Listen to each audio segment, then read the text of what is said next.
All right, I'm assuming because you're here, you're a new audiophile and you want to get into headphones. You're new to headphones. All you know is that you don't want something that's kind of icky and plasticky. Well, I may have the solution for you. The Meze 99 Classics Real Wood Headphones. Plastic bad. Wood good.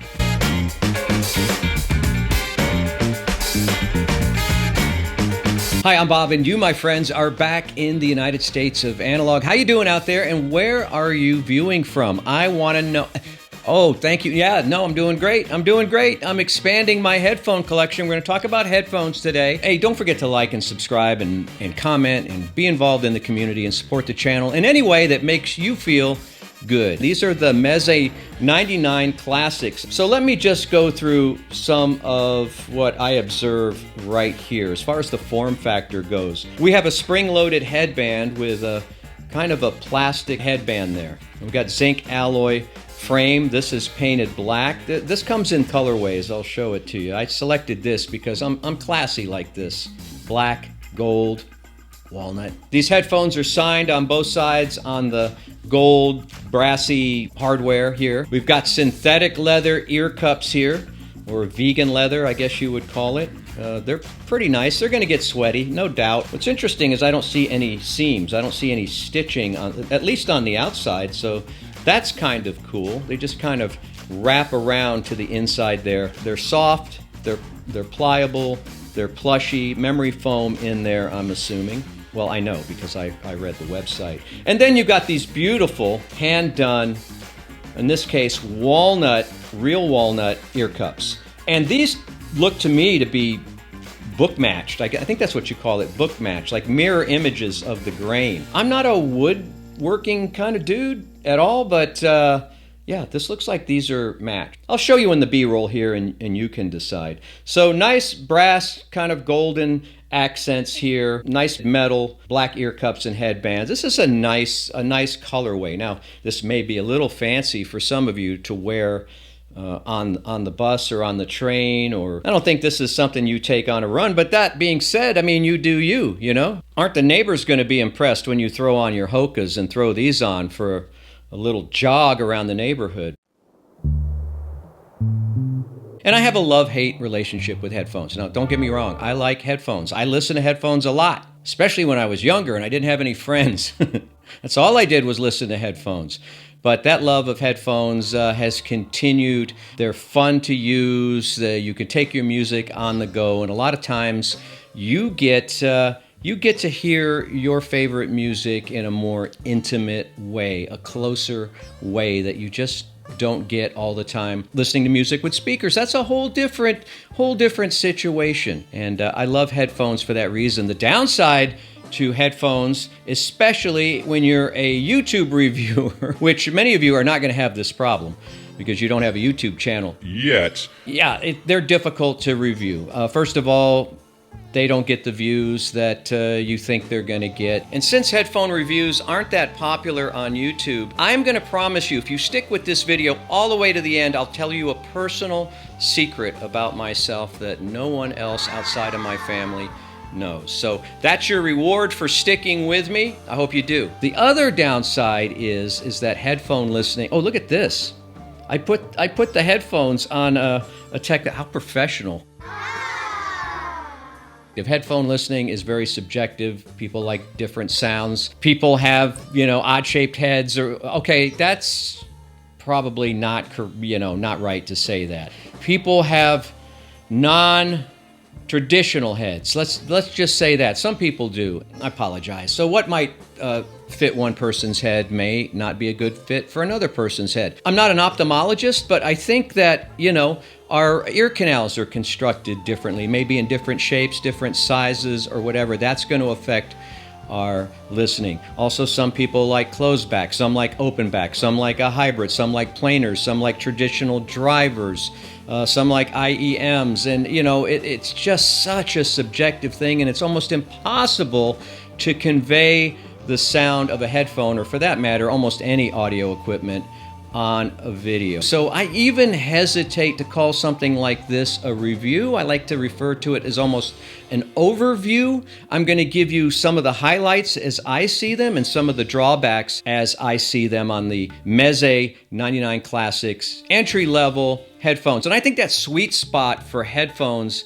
entry level, is between about $200 and $350. Most of the headphones I've bought or that I've been able to sample over the years have been in that price range. I don't really have the desire to get anything more expensive than $400 or $500, and I think many of you are in that same boat with me. We're mid-level dudes. We're mid-level boys and girls, and there's nothing to be ashamed of. We value other things in our lives. We have to go on vacations with our family, or buy a car occasionally, or give to charity or something like that. So not every dollar that we bring into our lives goes out into the audio world. If you could do that, that would be wonderful, but that's not practical. Here, let me see what we've got. Professional YouTube. This is the shorter cable. This is what you would wear if you had your phone, say, in the back pocket. This is what you would use. You would use this short. What was this? What's my wingspan? I'm going to say this is like 3.5 feet or something like that. And then you get this much longer cable for audiophile use in your home. You're going to be in your ohms chair or whatever. There's 1 foot, 2 foot, 3 foot, 4 foot. A knot, 5 foot, 6 foot. This is about an 8-foot cable right here, 8 or 9. I think they come in 9 feet. You get this wonderful carrying case, which is signed here with a gold medallion that says Meze, and it has the little harp logo there. And I'm so appreciative they didn't put these headphones in that kind of butt-shaped case. And inside is a soft zippered pouch where you can store your cables, and it comes with an airline adapter, which I don't know anyone in the history of the world that's ever used the double prong headphone adapter. And it also comes with the standard, big boy adapter. You know what that is. They're very lightweight. They feel good on the head. Now, we're going to get to those of you with the odd shaped heads. These do not, and I apologize for that a second time. For those of you with non-conventional, see, that doesn't even sound good to me. For those of you with heads that aren't like mine, you may need a little more swivel, and you're not getting it here. This is pretty rigid. There's maybe 2 degrees. This is about as much swivel as the lean back you get on an airline. It's about 2 degrees of swivel. For many of you, that's fine. You're not club DJing, you're not. This will do just fine for most people. Again, the imitation leather is going to get a little sweaty. Now, as far as the noise isolation goes, yes, these are closed back. And let me see. 1, 2, 3. Yeah, even with my glasses on, that's pretty good isolation. In fact, I'm getting more of my inner voice, inside voice, than I am my outer voice. And I'm kind of shocked that I'm this nasally. Do I sound this way on the radio? Why am I raising my voice? I'm going to scare the dog. And I don't know why I just set these down, because I have to continue to talk about them for another couple of minutes. All right, kids, let's get down to some of the technical specs. Not too much here to unpack. A typical 32 ohms impedance situation. A lot of the headphones I have in this room are in that 32 ohms range, and this is no exception. So you can drive these headphones with just about anything. I did it with my iPhone. It sounded quite good. I've got this great little setup. This is actually my current bedroom bedside table headphone setup with the Lave. I call it the UDAC. This is a nice solid R-to-R DAC from Lave, L-A-I-V. It's really nicely done. This case is just beautiful with this deep embossing on the top, metal case through and through, nice big display. That's feeding the Gishelli Archel 3 Pro headphone amp with Sparkos op amps.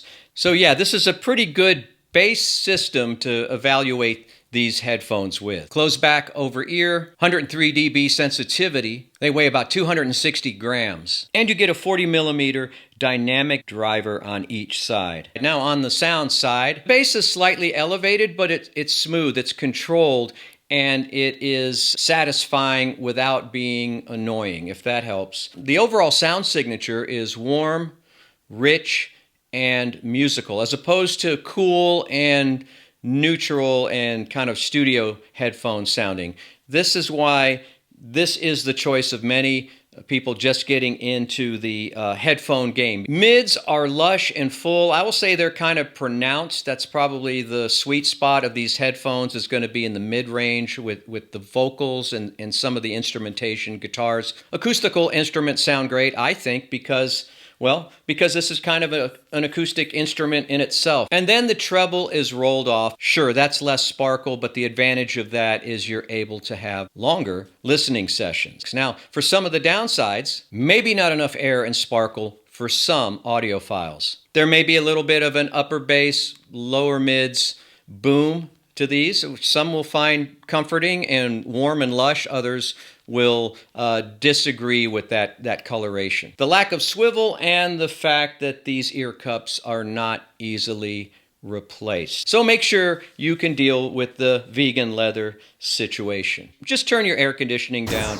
a couple of notches. So I think this is a solid offering for people just getting into the headphone arena. The Meze 99 Classics, they sell a lot of these, and I can understand that with the way they're appointed, the way that they're finished. They have a real look of quality. I went with the classy looking ones because, that's the way I roll, but you might want to get one of the other colorways. Lots of accessories, nice case. You get that pouch, you get the adapters, a very nice presentation box right here if you're giving it as a gift. All in all, a nice package for $309, give or take. The Meze 99 Classics, entry-level audiophile headphones for warmth, for comfort, for extended listening session. All right, you made it all the way through the video, and I promised you inside story, a secret about my life that not many people know. So thanks for watching this far. Here is my true confession. Now, I know you're not going to believe this by looking at me. You're thinking, Bob, you're a pretty cool dude. You're kind of like the Frank Sinatra of the audio world. How could you have possibly been a Boy Scout? Well, I was. For most of my high school years, I was a Boy Scout. I made Order of the Arrow. I was a junior assistant scoutmaster, but I came up one stripe short of Eagle Scout. My brother made Eagle, and guess what? He's an airline captain and, has a lot of money. I decided to play baseball the summer. I was going to get my last 2 merit badges and make it to Eagle. And that has prevented me from becoming an astronaut and or a president later in life. The second job, I don't really want. And the first job, I'd probably be too scared. But you know what I mean. I could have been a captain of industry. I could have been a lot of different things instead of a stupid DJ with a YouTube channel as a side hustle. But you make your choices, you take your chances. I didn't make Eagle. But you know what? I had a lot of great experiences that helped me out later in life. Well, not the least of which was walking 50 miles of Hadrian's Wall in northern England. That was a pretty cool experience to have as a young man. All 50 miles in 5 days. Carry the 6, that's 10 miles per day for 5 days, 50 miles. Yeah, I got it. Nailed it. Hey, you know what? You can nail another video right now, and that sounded weird. I'm just saying weird things today. The geniuses at YouTube, and I don't have anything to lean on. I usually get down here and say, the geniuses at YouTube have already selected a video for you to watch next, and it's coming up right here. And when it pops up, all you have to do is click on it. And it won't be another headphone video, I promise you. But, oh, there it is. Click on that, and I'll see you next time with your oddly shaped head in the United States of analog. Zip out.